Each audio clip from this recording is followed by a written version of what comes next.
بسم اللہ الرحمن الرحیم نحمده ونصلی ونسلم علی رسولہ الکریم اما بعد میرے عزیزو، جو ہماری گفتگو چل رہی ہے اسی کا ایک طرح سے تسلسل ہے، یہ سمجھ لیجئے۔ جی اسی کا ایک تسلسل ہے، یعنی جنت و جہنم کا تذکرہ آیا ہے تو میرا جی چاہ رہا ہے کہ ایسے اعمال جو نبی اکرم صلی اللہ علیہ وسلم نے ذکر فرمائے ہیں کہ جن کو دنیا میں رہتے ہوئے اگر ہم اختیار کر لیں تو جہنم سے آدمی کی حفاظت ہو جائے، جہنم سے آدمی کی حفاظت ہو جائے، ایسے اعمال کا جی چاہتا ہے کہ ذرا تذکرہ کرتا چلوں۔ جی ہاں، اور بہت سے وہ اعمال ہیں کہ جو انسان کو جہنم میں لے جانے والے ہیں تو ان کا بھی تذکرہ ہو جائے تاکہ ان سے ہم بچ سکیں۔ تو جنت میں لے جانے والے اعمال ان کا ایک تفصیلی تذکرہ آیا، لیکن بیچ بیچ میں وہ بھی آئے گا، کیونکہ دو ہی ٹھکانے ہیں مرنے کے بعد۔ میرے عزیزوں، کچھ لوگ جنت میں ہیں تو کچھ جہنم میں ہیں، کچھ جہنم میں ہیں تو کچھ جنت میں ہیں، دو ہی ٹھکانے ہیں، تیسرا کوئی ٹھکانہ نہیں ہے۔ اس لیے جو شخص جنت میں چلا گیا یقین ہے کہ وہ جہنم سے محفوظ ہو گیا۔ تو چند روایتیں آج اور چند مضامین ایسے ہی ذکر کرنے ہیں کہ دنیا میں رہتے ہوئے اگر ہم انہیں ذرا مضبوطی سے پکڑ لیں تو اللہ عز و جل اپنی رحمت سے ہمیں حفاظت عطا فرمائیں گے جہنم سے۔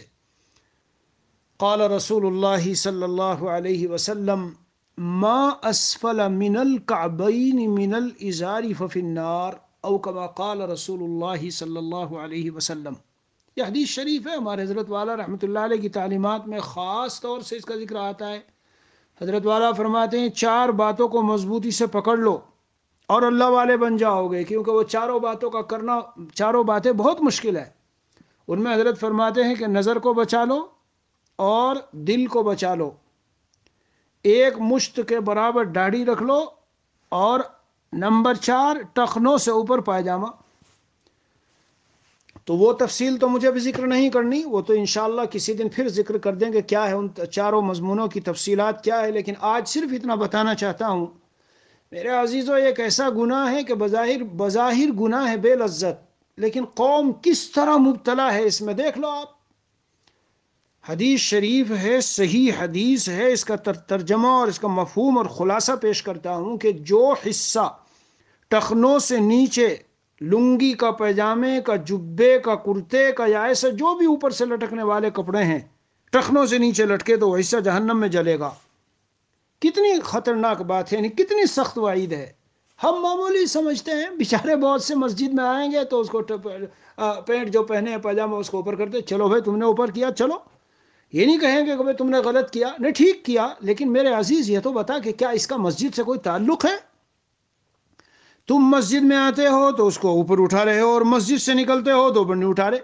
اور آج میرے بھائی یہ حالات یہاں تک آ گئے کہ ابھی 2-3 دن پہلے کی بات ہے کہ کوئی مجھ کو پوچھ رہا تھا، 2-3 دن پہلے کی بات ہے، یہی بات پوچھ رہا تھا، ابا کو نہ پسند ہے کہ میری پینٹ جو ہے ٹخنوں سے اوپر رہے، کیا کروں میں یوں کرتا ہوں اور یہ کرتا ہوں، بتاؤ کیسا زمانہ آ گیا۔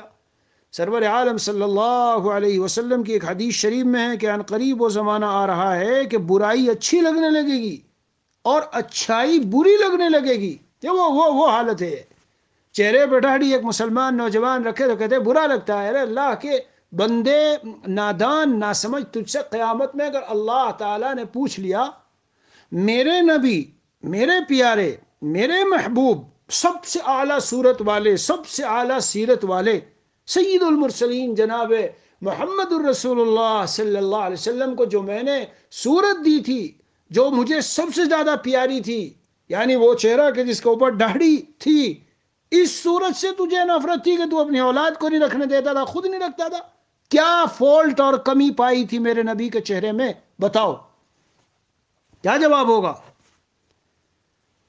بہرحال یہ عرض کرنا ہے کہ ٹخنوں سے نیچے پینٹ ہو، پیجامہ ہو، یہ سب جو نیچے ما اسفل من الازار من الکعبین من الازار ففی النار۔ اور اسی سے ہمارے حضرت والا رحمۃ اللہ علیہ فرماتے تھے جس گناہ پر وعید ہو جہنم کی وہ کبیرہ ہوتا ہے، تو یہ کبیرہ گناہ ہے۔ اس لیے میرے بھائیوں، بیان سننے والوں اور آفسوں میں ڈیوٹی انجام دینے والوں اور ادھر ادھر جانے والوں، یہ تو دنیا کی سب چیزیں عارضی ہے، اس لیے دنیا کے خالی معمولی ان چیزوں کی خاطر اللہ تعالیٰ کے ان احکام کو نہ توڑو۔ خود پینٹ جو پہنی جاتی ہے، پینٹ وہ پھر تقریر ہو جائے گی، لیکن بتاتا چلوں جب وہ اتنی ٹائٹ ہو کہ ہمارے ٹخنوں سے لے کے اور اوپر تک ناف تک کا جو حصہ جو سطر ہے، اگر اس کی کھال نظر آئے یا اس کا سائز نظر آئے، دونوں ممنوع ہے، دونوں ممنوع اور ناجائز ہے۔ بس اتنا فرق ہے، کھال نظر آئے تو نماز نہیں ہوگی، لیکن اگر کھال نہ نظر آ رہی ہو مگر سائز نظر آ رہا ہو تو بھی منع ہے۔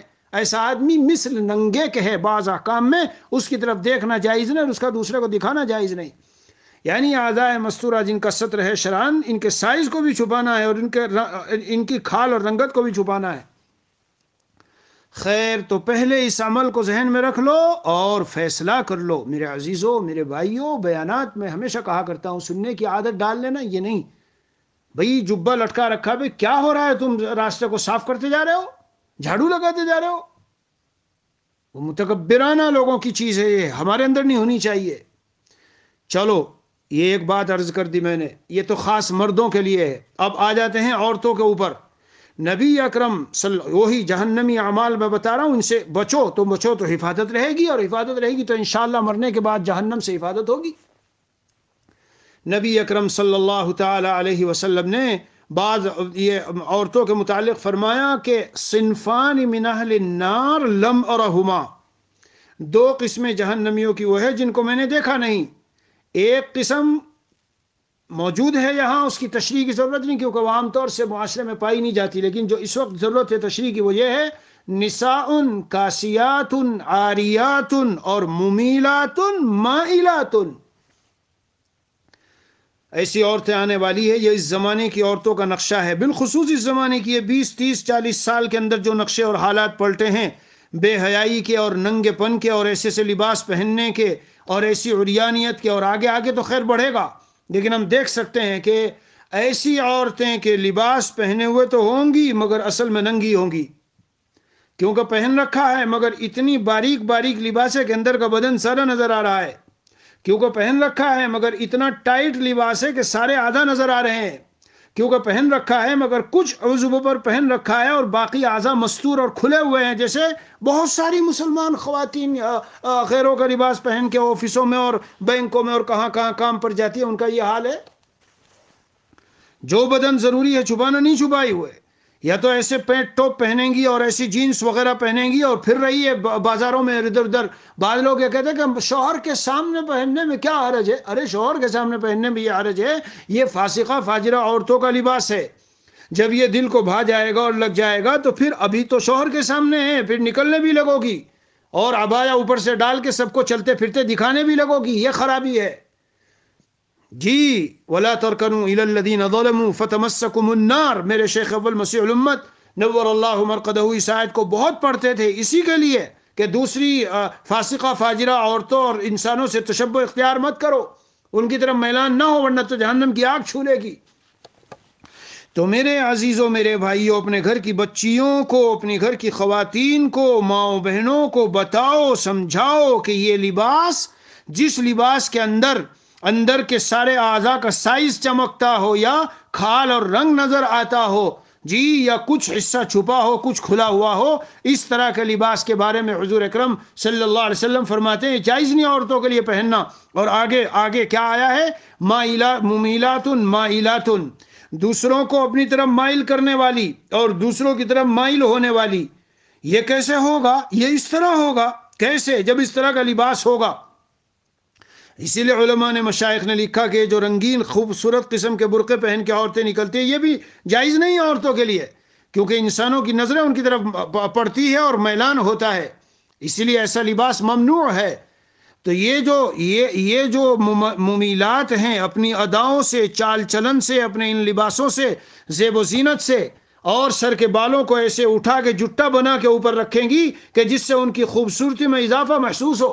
رؤوسہن کاسنمۃ البخت المائلہ لا يدخل الجنہ، بختی اونٹوں کی، کوہان کی طرح، جیسے کوہان اونٹ کے کمر پہ یہاں ہوتی ہے اور بلند ہوتی ہے، اس طرح سے وہ اپنے سر کو بنا کے رکھیں گی۔ فرمایا لا يدخلن الجنہ ولا یجدن ریحہا، نہ جنت میں جا سکیں گی اور نہ جنت کی خوشبو کو سونگھ سکیں گی۔ ممیلات مائلات، آج اس کے نظارے اور اس کے نقشے موجود ہیں۔ اب یہاں رک کر ایک بات بتاتا چلوں، رک کر ایک بات بتاتا چلوں، اے میرے بھائیوں، یہ اس قسم کی عورتیں اگر موبائل میں بیٹھ کر اور کہیں تصویر پر باتیں کر رہی ہے اور اپنی تصویریں ادھر ادھر جا رہی آ رہی ہے، اور یا ہم تصویروں میں اس طرح کی عورتوں کو دیکھ رہے ہیں اور ان سے دل لگی کر رہے ہیں، وہ سب اس زمرے میں شامل ہوگا، سب اس کے اندر آ جائے گا۔ اسکولوں میں بنٹھن کے گئے، آفسوں میں بنٹھن کے گئی، اسکولوں میں بنٹھن کے گئی، یہ سب اسی زمرے میں ہے۔ اس لیے ایسے لباس سے بچیے۔ اب آگے بڑھو۔ نمبر 3، وہی میں بتا رہا ہوں کہ جن جن چیزوں سے جنت سے ہماری جنت کہیں رکاوٹ نہ پیدا ہو جائے جنت میں جانے میں، کہیں ایسا نہ ہو کہ ہم جنت میں نہ جا سکے تو دوسرا رخ ہوگا۔ پھر ایک حدیث شریف میں جناب رسول اللہ صلی اللہ علیہ وسلم کا فرمان ہے کہ جو دنیا میں رہتے ہوئے شہرت کی بنیاد پر لباس پہنے کے، خوب شاندار پہن کے اور ہر طرف میری آؤ بھگت ہو اور مطلب ایک شور بپا ہو جائے، عید کے دن ایسا لباس پہنوں، مرد ہو یا عورت ہو، تو حدیث شریف میں آیا کہ البسہ اللہ لباس مذلۃ، اللہ تعالیٰ اسے مذلت اور ذلت کا لباس پہنائیں گے۔ اور ذلتوں کا لباس جن کو پہنایا جائے گا، ظاہر ہے وہ جنتی لوگ نہیں ہوں گے، وہ جہنمی لوگ ہوں گے۔ جی بس یہی اسی پر عرض کر رہا ہوں، یہی باتیں چل رہی ہے۔ اور چلو آگے، حدیث شریف میں جناب نبی کریم صلی اللہ علیہ وسلم نے ارشاد فرمایا، من ذب عن عرض اخیہ بالغیبہ کان حقا علی اللہ ان یعتقہ من النار۔ لیجئے جہنم سے بچنے کے لیے کیا مذہب اسلام؟ ارے میاں یہ تو اللہ تعالیٰ کا دیا ہوا مذہب ہے، کون دنیا میں لا سکتا ہے ایسا دین؟ لا کے تو دکھائے۔ ارے جو آج دنیا میں لوگ پھر رہے ہیں مذہبوں والے، ان کے تو خالی کچھ نظریات و عقائد ہیں گھڑے سڑے ہوئے، لیکن زندگی گزارنے کا نظام کسی کے پاس نہیں۔ بتاؤ کیسی بات میں جو بھی آپ کو بتاؤں گا، کسی بھائی بہن، کوئی مسلمان مرد عورت جو بھی ہو، اب عورتیں چند بیٹھی ہیں، جی کیا کام ہوتا ہے عورتوں کا؟ ابھی 2 دن پہلے کسی نے پوچھا کہ حضرت میں کیا کروں، میرے گھر میں یہ حال ہے کہ بہنیں اور یہ اور فلاں فلاں بیٹھتی ہے اور گھنٹوں تک غیبتیں ہی ہوتی رہتی ہے، دن بھر محلے کی عورتیں بھی آگے بیٹھ جائیں گی، کبھی اس پہ تبصرہ، کبھی اس پہ تبصرہ، کبھی اس پہ تبصرہ۔ جانتے ہو غیبت کیا ہے؟ کہ ذکر کا اخاک بما یکرہ، ایسی باتوں کے ساتھ ذکر کرنا کسی کا، بہن ہو یا بھائی، جی مرد ہو یا عورت، جو بھی ہو، اس کا تذکرہ پیٹ پیچھے ہو رہا ہے کہ جو اس کو ناپسند ہے، یہ غیبت ہے۔ نبی اکرم صلی اللہ علیہ وسلم ارشاد فرماتے ہیں کہ جب کسی کا اس طرح تذکرہ ہو رہا ہو اور اس کی آبرو عزت پر جو ہے آنچ آ رہی ہو، تم بیٹھے ہوئے ہو وہاں، فوراً روک دو، اے بھائی اے خبردار، غلط بات، ایسا نہیں ہے، نہیں چھوڑ دو، بالکل بات بند کر دو، ہمیں نہیں کرنا۔ اور کوئی بات کہی تو فوراً اس کی تعویل کرو، نہیں یہ اس طرح نہیں تھی، اس طرح ہے، اور اس میں یہ نہیں، اس میں یہ بھی تو احتمال ہے کہ اس نے یوں اس لیے کہا ہو، اور یہ بھی تو ہے کہ ہو سکے ایسا ہو اور ہو سکے ایسا ہو۔ اول تو کرنے نہیں دینی چاہیے بات، فوراً روک دو، فوراً روک دو۔ تو جو ایسا کرے گا، اللہ اللہ اللہ، کیا دین ہے واقعی! یعنی ایک انسان کی آبرو جا رہی ہے، اس کی عزت پر حملہ ہے، اس لیے کہ اس کا اکرام احترام اور اس کا مقام اور اس کی عزت کھوئی جائے گی، جو جس طرح کی عیوب اور خرابی اور بیکار قسم کی باتیں اس کے بارے میں مجلس میں کہی جا رہی ہے۔ اب کوئی ان میں سے جو ہے اس نے کہا نہیں خبردار بند کرو یہ سب باتیں اور وہ کرو، اور پھر اس کا دفاع کیا، تو حضور اکرم صلی اللہ علیہ وسلم فرماتے ہیں کان حقا علی اللہ ان یعتقہ من النار، اللہ نے اپنے ذمے لے لیا ہے کہ جس طرح آج اس شخص نے اس ایمان والے کو کی آبرو عزت کو بچایا ہے اور محفوظ کیا ہے، اللہ اس کو کل قیامت کے دن جی جہنم سے آزادی اور حفاظت عطا فرمائیں گے۔ میرے بھائیوں، میری ماں و بہنوں اور بیان سننے والوں اور سننے والیوں، یہ فیصلے کرو، یہ بیان سن کے جو ہے اس کا عادی ہو جانا نہیں، فیصلے کرو، اپنے دل کی تختی میں لکھو۔ ہماری سننے سنانے کی عادت ہے، لیکن عمل جب وقت آتا ہے تو سب بھول جاتے ہیں۔ جیسے کسی کے بارے میں گفتگو شروع ہو دائیں بائیں کی، فوراً بند کرا دو، بھائی اور کوئی بات کرو، یہ بات نہ کرو، چلو اگر اس میں ہے بھی نہیں بھی ہے، ہم کو اس سے کوئی مطلب نہیں ہے، اگر نہ ہوئی نا اس میں بات، تو یہ تو بہتان ہوتا ہے، یہ تو بہتان ہے، یہ تو اور بھی خطرناک ہے، اور بھی خطرناک ہے۔ حدیث شریف سناتا ہوں، نبی اکرم صلی اللہ علیہ وسلم نے ارشاد فرمایا من رما مسلما یرید به شینہ حبسہ اللہ علی جسر جہنم حتی یخرج مما قال۔ جی آج دنیا میں آسان ہے بھائی، جس کو جو جی چاہے میاں کہہ ڈالو، کیا بنتا ہے؟ پیارے اگر کسی میں کوئی بات کہی اور 99 احتمال غلط ہونے کے اور ایک لگ رہا ہے کہ صحیح ہونے کا ہے، تو تیرا کیا بگڑتا ہے کہ تو صحیح مطلب میں لے لے اس کو اور 99 کو چھوڑ دے؟ قیامت میں صحیح احتمال پہ پوچھ نہیں ہوگی میرے بھائی. یعنی کسی نے کوئی کام کیا، کوئی بات کہی اور 99 چیزیں اس میں غلطی کی خرابی کی ہے اس عمل کے لیے اور قول کے لیے، لیکن ایک ہے آپ کی نگاہ میں کہ شاید درست ہو، اسی پہ لے لو. اللہ قیامت میں نہیں پوچھیں گے کہ صحیح مطلب کیوں لیا تھا اس کا، لیکن اگر غلط لے لیا اور وہ نہ ہوا تو قیامت میں پوچھ ہوگی. تو حدیث شریف میں آیا جس نے کسی مسلمان پر الزام لگایا، یہاں تو الزام کی بات ہے اور اس کا مقصد اس کے ذریعے اس کی عزت و آبرو کو جو ہے چھیننا اور خراب کرنا ہے اور عیب لگانا ہے اس میں، تو اللہ تعالیٰ قیامت کے دن اس کو پکڑ کے رکھیں گے، وہاں قید کر لیں گے جہنم کے پل کے اوپر. ہاں گزر گئی یہ باتیں میں نے سب بتائی ہے. کیا حال ہوگا وہاں جب تک کہ وہ اس کہے ہوئے کا ثبوت پیش نہ کر دے. کہاں سے کر دے ثبوت پیش؟ بیکار بات تھی، غلط تھی. اسی لیے آج اللہ والوں نے جو بیعت کرتے ہیں تو جب عہد و پیمان لیتے ہیں تو اس میں یہ بھی شروع کر دیا ہے کہ بد زبانی، بد نگاہی اور بدگمانی. بد زبانی، بد نگاہی اور بدگمانی سے بھی خاص طور سے آج کل عہد لیتے ہیں.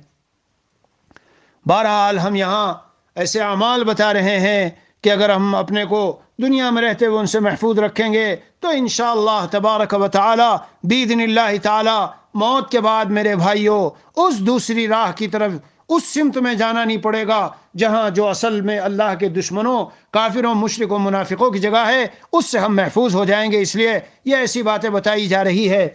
تو یہ بھی ذہن میں رکھ لو، ہر عمل کو تطبیق کی نیت سے سنو، لینے کی نیت سے سنو، عمل کی نیت سے سنو. آج سے یہ فیصلہ کر لو بھائی ہمیں کوئی ضرورت نہیں پڑی کسی پہ خام خواہ کوئی بات کہنے کی. ہم کو کیا پتا ہے کون ہوتے ہیں ہم کسی پر خام خواہ الزام لگانے والے. جب ثبوت نہیں، دلائل نہیں، کچھ نہیں موجود ہے تو پھر کیوں ہم اس کے بارے میں بات کہہ رہے ہیں؟ آگے بڑھیے. حدیث شریف میں جناب رسول اللہ صلی اللہ علیہ وسلم نے ارشاد فرمایا من کف غضبہ کف اللہ عنہ عذابہ. جی یعنی کف اللہ عنہ عذابہ یوم القیامہ. ایک روایت میں کفہ ہے، ایک دفع ہے. من دفع غضبہ دفع اللہ عنہ عذابہ. سن لو، آج اس غصے نے تباہی مچا رکھی ہے. میں نے کئی بار اس پر بیان کر لیا 2-3 گزرے ہوئے مہینوں میں. غصے نے تباہی مچا رکھی ہے میرے پیارو، میرے بھائیوں. روز گھروں میں اختلافات، جھگڑے، غصی ہو کے پتہ نہیں کیا کیا ہو رہا ہے. حدیث شریف کیا کہتی ہے؟ اے خلاصہ پیش کر رہا ہوں، اے اللہ کے بندوں اور بندیوں، جب غصہ آئے ناگوار بات سے پی جاؤ، برداشت کر لو. برداشت کر لو تو اللہ کل قیامت کے دن عذاب اپنا ہٹا دیں گے، عذاب ہٹا لیں گے. اور جہنم عذاب کی جگہ ہے اور جنت ثواب کی جگہ ہے. وہ اچھا بدلہ ہے، وہ برا بدلہ ہے. عذاب آپ سے ہٹا لیا گیا تو وہاں کی بہاریں، وہاں کے مزے اور وہاں کے لطف پھر سارے ملیں گے. یہ جہنم سے بچنے کا طریقہ ہے. اپنے غصے کو پی لو. اور غصہ پینے کی تدبیر جی اہل اللہ بتاتے ہیں کہ کس طرح پینا ہے. بعض میں نے اس پر چھوٹی چھوٹی باتیں کہی ہے ماضی میں، ما قبل میں، ان کو نکالو اور نکال کر کے سنو. ایک دن ایک شخص کو غصے کا علاج بھیجنا تھا تو میں نے خود اپنے ماضی میں رمضان مبارک میں جو غصے کے متعلق کچھ باتیں کہی تھی ان کو سنا. تو سننے کے بعد الحمدللہ اللہ عز و جل کا فضل و کرم ہے، ایسا لگ گیا مجھ کو کہ جیسے بالکل پورا ان کا مکمل نصاب ہے وہ. یعنی وہ باتیں اگر وہ سنیں دھیان سے، توجہ سے، اخلاص سے، تو انشاءاللہ ان کو اتنا فائدہ ہوگا کہ وہیں ان کا غصہ سب ختم نہیں، کنٹرول. ہاں کنٹرول، غصے پر کنٹرول کیا کرو اور لوگوں کو معاف کر دیا کرو. اور یہ ذہن میں رکھ لیا کرو وَلْيَعْفُوا وَلْيَصْفَحُوا أَلَا تُحِبُّونَ أَن يَغْفِرَ اللَّهُ لَكُمْ وَاللَّهُ غَفُورٌ رَحِيمٌ. معاف کر لو، درگزر کر لو. واقعی میں تو جھوم جاتا ہوں اس آیت پر، اور کیسا ہی شدید غصہ ہو بس یہ آیت سامنے آنے کے بعد فوراً ٹھنڈا ہو جاتا ہے. کسی نے کیسا ہی جرم کیا ہو، یہ آیت سامنے آنے کے بعد بالکل طبیعت نہیں چلتی کہ اسے کچھ بھی کہوں اور اس سے بدلا لوں. کون سی؟ الا تحبون ان یغفر اللہ لکم. کیا تم یہ نہیں چاہتے ہو کہ اللہ تمہیں معاف کر دے؟ کیوں میرے بھائیو، بیان لائیو سننے والوں یا ریکارڈنگ سننے والوں، مجھے بتاؤ تو صحیح یہ جملہ کتنا عظیم الشان ہے. اللہ تعالیٰ کا یہ ارشاد کتنی عجیب معنویت لیے ہوئے ہے، اور کیسا عجیب پیغام ہمارے لیے لیے ہوئے ہے. الا تحبون ان یغفر اللہ لکم، تم یہ نہیں چاہتے ہو کہ اللہ معاف کر دے؟ امام احمد بن حنبل رحمۃ اللہ علیہ کا کسی دن میں نے نقل کیا، انہوں نے اپنے سب جو ان کے دشمن تھے اور ایذا پہنچانے والے، ستانے والے، سب کو معاف کر دیا تھا. یہی آیت پڑھتے تھے، یہی آیت پڑھتے تھے. صدیق اکبر رضی اللہ عنہ کا جو معاملہ ہوا تھا، وہ حضرت مستح والا اور خرچ نہ کرنے والا اور قسم کھا لی تھی، تو حضرت صدیق اکبر رضی اللہ عنہ نے فرمایا نعم یا ربنا، نعم یا ربنا نحن نحب ان تغفر لنا. اس طرح کے الفاظ ہیں، بے شک اے اللہ، ہمارے اللہ، ہم تو واقعی چاہتے ہیں کہ آپ ہم کو معاف کر دیں. میرے عزیزوں اور میرے بھائیوں اور بیان سننے والوں، لکھ لو اپنے در و دیوار پر، کہیں کسی جگہ ایک پرچی پہ لکھ کے لگا لو اس آیت کو. جب غصہ آوے پڑوسی پر، بیوی پر، بھائی پر، گھر میں، باہر آفس میں، کسی پر جب غصہ آوے تو غصہ اتارنے اور گالی گلوچ کرنے اور بھڑکنے اور جوش نکالنے اور تیش اپنا وہ کرنے کے بجائے فوراً سوچ لو کہ الا احب ان یغفر لی. میرے بھائیو، ہمارے پاس اعمال کا خزانہ کہاں ہے؟ کون سے کتنے اعمال ہمارے پاس کہ جن کو جا کے دربار خداوندی میں پیش کریں گے کہ لائیے بخشش دیجیے، ہم اتنے اعمال لے کے آئے؟ نہیں تو کم از کم جی ایسی چیزیں کر لو جس پر اللہ نے بخشش کا وعدہ فرما لیا ہے، یہ ان کو برداشت کر لو. بہرحال میں بتاتا جا رہا ہوں وہی چیزیں جن کا تعلق جنت اور جہنم کی مسائل سے ہے، ان کو غور سے سنتے چلو. انشاءاللہ اگر اس پر عمل ہو گیا تو دیکھیے گا کہ کیا ملنے والا ہے. آگے بڑھیے. ایک حدیث شریف میں جناب نبی کریم صلی اللہ علیہ وسلم کا ارشاد ہے، ایما امرأۃ سألت زوجها طلاقها من غیر بأس فحرام علیہا رائحۃ الجنہ. جس عورت نے اپنے شوہر سے طلاق مانگی بغیر کسی خاص وجہ کے، کوئی خاص وجہ نہیں ہے، اپنے مفروضے، فرضی گھڑی ہوئی ذہنی اختراع اور یہ ادھر ادھر کے فونوں پہ اس سے تعلق، اس سے تعلق، اور فلاں اور اس طرح کر کے اب وہ چاہتی ہے کہ ان بچوں کے جھمیلوں سے بھی میں بچوں اور نکل کے کسی طرح سے بھاگوں اور پھر اپنی عیش کی زندگی نئی شادی کر کے شوہر کے ساتھ گزاروں. یہ پکڑ اپنے بچے، میں تو جا رہی ہوں. یہ پکڑ اپنے بچے، مجھے تیرے ساتھ رہنا نہیں ہے. یہ کھیل ہے کیا؟ یہ کھیل تماشا ہے؟ شریعت نے ایک بندھن میں باندھا ہے، اللہ نے ایک بندھن میں باندھا ہے، اور وہ بندھن بھی ایسا بندھن ہے جی کہ ابغض المباحات الی اللہ ہی الطلاق. حدیث شریف میں آیا ہے، نبی اکرم صلی اللہ علیہ وسلم کا ارشاد ہے، اس کے تفصیل کا وقت نہیں ہے لیکن خلاصہ بتاتا ہوں. نبی علیہ الصلوۃ والسلام فرماتے ہیں، ان ابلیس یضع عرشہ علی الماء، شیطان اپنا عرش پانی پہ لگاتا ہے، ثم یبعث سرایاہم، پھر اپنے لشکروں کو بھیجتا ہے، جاؤ کام کر کے آؤ میرا کام. اب جب وہ سب آتے ہیں بتاتے ہیں کیا کیا کہ یہ کیا، اچھا تو نے کیا کیا کہ یہ کیا، اچھا پھر وہ کہتا ہے ما صنعت شیئا، ارے یار کوئی خاص کام نہیں کیا. کیا کر کے آئے ہو کہ نماز چھڑوا دی؟ کوئی خاص کام نہیں. کیا کر کے آئے ہو کہ وہ تبلیغ میں جانے والا تو چھڑوا دیا؟ کوئی خاص کام نہیں. کیا کر کے آئے ہو کہ طالب علم تھا، میں نے اس سے علم کی طلب چھڑوا دیا؟ ارے کوئی خاص کام نہیں. یہاں تک کہ ایک آ کے کہتا ہے کہ ما ترکتہ حتی فرقت بینہ و بین امراتہ، میں لگا رہا یہاں تک کہ اس کے اور بیوی کے درمیان تفریق کرا دی. اس کو گلے لگا کے قریب کرتا ہے اور چمٹا لیتا ہے اور کہتا ہے نعم انت، تو ہے میرا اچھا کارندہ. سن لو خواتین، دھیان سے سن لیں، معمولی چیزوں کو بلا وجہ ذریعہ بنا کر اور شوہروں سے طلاق آج بہت ہو رہی ہے کثرت اس کی.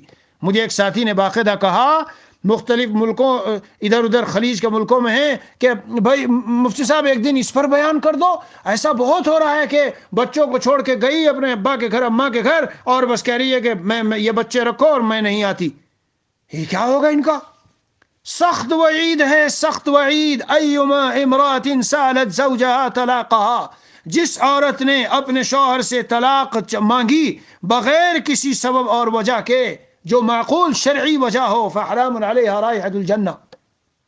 یہاں ضمن میں ایک دو بات نصیحت کی، جیسے میں نے ہمیشہ کہا کہ میں کوئی ایک ترتیب سے کوئی وہ نہیں، بلکہ مقصد نصیحت ہے وہ میں بتاتا چلوں. میرے عزیزوں، کبھی کبھی ایسا ہوتا ہے، ٹرائی تو دونوں کر رہے ہیں، کوشش تو نبھاؤ کی دونوں کر رہے ہیں، دونوں کی تمنا ہے کہ نبھاؤ ہو، لیکن یار بنتی ہی نہیں بات، پتہ نہیں کیا ہو رہا ہے.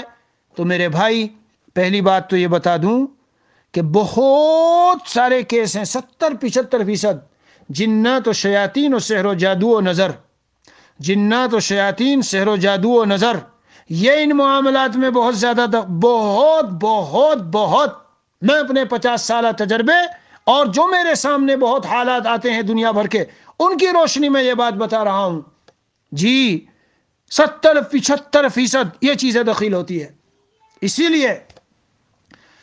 لیے صحیح طریقے سے صبح شام اور رات کو دم کر کے جی، منزل پڑھ کر اور رقیہ شرعیہ جو ہے اس کو سن کر چند دن دیکھو تو کہو گے یار مجھے بڑا تیش آتا تھا، ادھر بیوی کہے گی بہت جوش رہتا تھا طبیعت میں، اب 2-3 دن سے طبیعت ٹھنڈی ٹھنڈی لگ رہی ہے اور بڑا سکون سا محسوس ہو رہا ہے اور شوہر کی بڑی محبت دل میں آ رہی ہے، ادھر سے شوہر کہے گا بیوی کی بڑی محبت دل میں آ رہی ہے اور میں سمجھ نہیں رہا، پتہ نہیں کیوں مجھے غصہ آتا تھا۔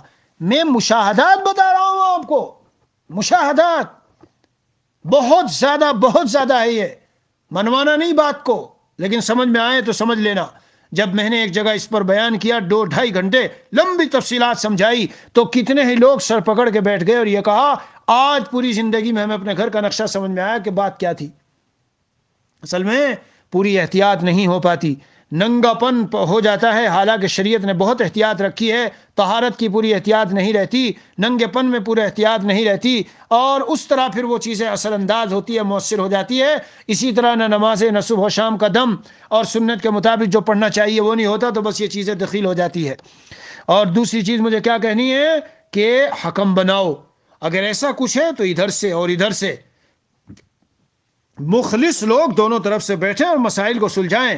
ان یریدا اصلاحا یوفق اللہ بینہما، اللہ کہتے ہیں کہ وہ مخلص اور اصلاح کی نیت سے بیٹھے تو اللہ کی طرف سے صورت نکل جائے گی۔ جی ہاں، تو بہرحال خامخواہ کے لیے طلاق مانگنے والی عورت، ہاں دیکھ لو، حرام علیہا رائحۃ الجنہ، جنت کی خوشبو بھی حرام ہے۔ چلو آگے بڑھو، جو مضامین چل رہے ہیں سنیے۔ اس میں نبی اکرم صلی اللہ علیہ وسلم کا ارشاد ہے، من ابتلیا، بہت قیمتی مضمون ہے، من ابتلیا بشیء من هذه البنات فاحسن الیہن کن له سترا من النار۔ اللہ اکبر۔ اللہ تعالیٰ نے کسی کے ہاں بچیاں دی، بہت دنیا میں ہے کہ بچیوں کی وجہ سے پریشان رہتے ہیں، کوئی لڑکا ہو جائے، کوئی لڑکا، ارے میاں ٹھیک ہے خوشی کی بات ہے بھائی، لڑکا ہو جائے بہت اچھی بات ہے، لیکن یہ بچیاں بھی پتہ کیا ہوگا، یہ ہے کہ اگر بچیاں اللہ نے دے دی، 3 دے دی، 3 کی فضیلت آئی، صحابی نے پوچھا 2، کہا کہ 2 بھی، اور ایک روایت میں 1 کا بھی تذکرہ ہے، 1 بچی بھی ہو، 2 ہو، 3 ہو، احسن صحبتہن، اچھی طرح سے ان کو رکھا، واتق اللہ فیہن، اور ان کے بارے میں اللہ سے ڈرا، یعنی صحیح تعلیم و تربیت کی ان کی، جی دین سکھایا، صحیح طرح سے تربیت کی، جدید ماڈرن انداز نہیں کہ اسکولوں کالجوں میں بھیج دیا اور پینٹ ٹاپ پہنے پھر رہی ہے اور بازاروں میں پھر رہی ہے اور شادی میں لاکھوں کروڑوں اور ہال بک اور سیل فونوں میں اور ننگے پن میں اور اپ ٹو ڈیٹ اور گاڑی میں ڈرائیونگ کرتی پھر رہی ہے۔ اب یہ باپ کہتا ہے میں نے 3 بچیوں کو پالا اور 4 کو پالا، کیا پالا؟ یہ تو تجھے جہنم میں گھسیٹ کے لے کے جائیں گی۔ ہاں، حدیثوں کی روشنی میں بتا رہا ہوں، حدیثوں کی روشنی میں، جس اولاد کے ساتھ یہ ظلم کیا ہوگا والدین نے، کل قیامت کے دن وہ پکڑ لیں گی وہاں اور کہے گی یہ ہے ہمارے ابا جنہوں نے ہمیں کچھ نہیں سکھایا بتایا تھا۔ آج بہت ایک ایسے ملے مجھے خاندان کہ ہم نے بہت خون پسینہ ایک کر کے اولاد کو یہ کیا اور آج وہ اولاد کچھ بھی نہیں ساتھ دے رہی۔ میں نے سنانے کے بعد کہا کیا کیا تم نے؟ کہ یوں کیا۔ میں نے کہا تم نے تو ایک بھی حق نہیں ادا کیا ان کا، نام اچھا رکھنا تھا، نیک پاک دامن عورت سے شادی کرنی تھی اور ان کو دین کا علم سکھا کے تربیت کرنی تھی۔ تو سن لیجئے، پالا بڑھایا اور ان کا حق ادا کیا، واتقوا اللہ فیہن، اللہ کا ڈر ہونا چاہیے ان کے سلسلے میں، یہ ہے اس کا مطلب۔ دین سکھائیے، دین پر چلائیے، متقی نیک بنائیے، تو پھر کیا ہوگا؟ پھر یہ ہوگا کن لہ سترا من النار، یہ بچیاں اس کے لیے جہنم سے کی آڑ بنیں گی۔ ایک روایت میں ہے فلہو الجنہ، تو اس کو جنت ملے گی۔ سمجھ گئے میرے بھائیوں؟ ہاں، بچیوں کو وہ نہ سمجھا کرو معیوب اور عیبدار اور صرف میرے ہاں تو لڑکیاں ہیں، مرجھایا بیٹھا ہے، ارے ظالم نادان، تو مرنے کے بعد دیکھے گا تیرے اعمال تو کوئی خاص تھے نہیں، لیکن یہ بچیاں میرے لیے ذریعہ بن گئی۔ بس ایک اور بتا دوں اور پھر ختم کرتا ہوں بات کو۔ جی حضور اقدس صلی اللہ علیہ وسلم کا ارشاد ہے، بہت ساری حدیثیں ہیں، ایک جو مضمون میں بتاؤں گا اس کا خلاصہ بتاتا ہوں۔ کوئی ماشاءاللہ نکاح کر لیا اور رہنے لگ گیا اور شادی ہو گئی اور بچہ ہوا انتقال کر گیا، پھر بچہ ہوا انتقال کر گیا، پھر بچہ ہوا انتقال کر گیا، ابھی تک بالغ بھی نہیں ہوا تھا، 2 انتقال کر گئے، 3 انتقال کر گیا، 1 انتقال کر گیا، ابھی بالغ نہیں تھا اس سے پہلے ہی۔ حدیث شریف میں کیا دین ہے، واقعی کیا دین ہے، کیسا مذہب ہے مذہب اسلام۔ من قدم ثلاثة من الولد لم يبلغ الحنث كان له حصنا حصينا من النار۔ جس نے 3 بچے آگے بھیج دیے جو بالغ نہیں ہوئے تھے، بچے بچیاں جو بھی ہو اولاد، تو وہ اس وجہ سے کہ اسے جو صبر کرنا پڑا اور شوہر بیوی دونوں کو جو مشقت سے گزرنا پڑا، اس لیے ایک روایت میں عورت کی صراحت آئی، ما من امرأة تقدم 3 من الولد الا كانوا لها حجابا من النار۔ وہ اولاد جہنم سے آڑ، ایک روایت میں حصن حسین، مضبوط قلعہ، جب ان کو جہنم سے حفاظت کا مضبوط قلعہ ہو جائیں گے۔ جب وہ بچے ہیں وہ تو نابالغ ہیں، وہ تو جنت میں جائیں گے، تو جب ان کو جنت میں لے جایا جائے گا میرے عزیزو، روایت میں آیا ہے کہ تلقوه من ابواب الجنت الثمانیة من ایہا شاء دخل۔ سبحان اللہ، ہاں حدیث شریف میں آیا کہ یقال لہم ادخلوا الجنہ، بچوں سے کہا جائے گا جنت میں جاؤ، تو وہ کیا کہیں گے؟ نا نا نا نا، ہم نہیں جاتے، ہم نہیں جاتے۔ فیقولون حتی تدخل آباؤنا، ہمارے آبا، ہم اپنے ابا امی کا انتظار کر رہے ہیں، وہ کہاں ہیں؟ فیقال لہم، تو بچوں سے کہا جائے گا ادخلوا الجنۃ انتم وآباؤکم، لے جاؤ اپنے آبا کو، اپنے ابا اما کو بھی لے جاؤ جنت میں لے جاؤ۔ ایک عورت نبی اکرم صلی اللہ علیہ وسلم کی خدمت میں حاضر ہوئی اور یہی بات عرض کی، یا نبی اللہ ادعو اللہ علی، میرے لیے دعا کر دیجئے۔ کیا ہوا؟ فلقد دفنت 3 3 بچے میں دفن کر چکی ہوں، پیدا ہوئے اور ابھی بلوغ کو نہیں پہنچے، اس سے پہلے انتقال کر گئے جی۔ تو حضور اکرم صلی اللہ علیہ وسلم نے ارشاد فرمایا، لقد احتضرت، بڑا پیارا جملہ ہے، لقد احتضرت بحذار شدید من النار۔